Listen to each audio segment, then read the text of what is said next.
Forget oil, forget gold. The most valuable thing in the 21st century, the one thing that's really going to shape our future, it's something we use every single day without a second thought. And here's the scary part. We're running out. Yeah, we're all talking about the big stuff, right? Wars, politics, the latest tech. But while we're distracted, there's this crisis just quietly growing. And honestly, it could shake our entire world to its core. And that crisis? It's water. So in this explainer, we're going to break down how this stuff, the most common substance on Earth, is turning into the most valuable and the most fought-over resource we have. I mean, just think about it for a second. You turn on the faucet and boom, there it is.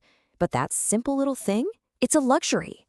And it's a luxury that's disappearing for millions and millions of people. What seems so normal to us is on its way to becoming more precious than oil, more precious than gold, you name it. And look, this isn't some sci-fi movie scenario that's going to happen way down the line. We're talking about right now, today. Millions of people are struggling, really struggling, every single day just to get one safe glass of water. The crisis isn't coming, it's already here. And it's not some far-off threat either. Experts are basically screaming from the rooftops that we have, maybe a decade? Maybe two at the most before this thing hits a massive global tipping point if we don't change course. The clock is absolutely ticking. Okay, so if we're going to figure out how to solve this mess, we first have to get a handle on why it's even happening in the first place. And it really boils down to four main causes. So the big question is, why? Why is the water disappearing? Let's get into it. All right, so you've got these four big problems, and they're all tangled up together. First, climate change. It's messing with rainfall patterns like crazy, giving us massive floods in one place and terrible droughts in another. Then there's just more of us. Our population is booming, and that means we need more water for people, for farming, for industry. It's a huge demand.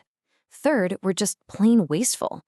Think leaky pipes, super inefficient farming methods. We're using water like it's an infinite resource. And finally, pollution. We're basically contaminating the very rivers and lakes we depend on, making the water totally unusable. And that last point is so important. It's not just about the amount of water disappearing, it's also about the quality of the water we have left. What good is a river full of water if it's too toxic to drink or use? So we're really fighting this battle on two fronts. Not enough water, and the water we do have is getting ruined. Okay, so that's the why, but now let's talk about the consequences, because this is where things get, pretty alarming. When a resource that everyone needs to survive becomes this scarce, history tells us one thing usually happens next: conflict. I know. It sounds like something out of a dystopian movie, right? But the idea of water wars, it's not science fiction. It's a very real possibility we're facing. Think about the wars of the past. They were fought over land, over religion, over oil. But now, a lot of experts are saying the wars of the future, they're going to be fought over water. And here's the thing that makes water different. You can live without oil. We're already developing alternatives, right? Solar, wind, you name it. But water? You can't survive without water. There's no substitute, period. And this isn't just some academic theory either. We're already seeing the tension ramp up in these geopolitical hotspots.